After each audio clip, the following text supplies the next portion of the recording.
पहले साल भी बकरे का मद्दा था, लेकिन इस टाइम पर जो है बकरे का बाजार सही चल रहा है, महंगाई पे है, महंगाई चल रही है। अब हमारा बकरा 50 साल बाद इस बार 55 में 56 में बकरा बिक रहा है।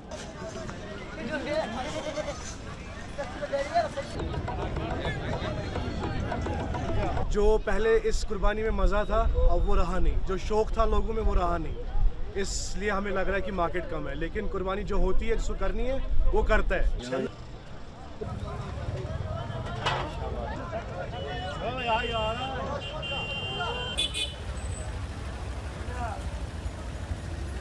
রাজনীতি পরিস্থিতির কারণে কিছুটা বাজার শিডিউল হয়েছে, বাজারের উদ্যোগতি খুব কম।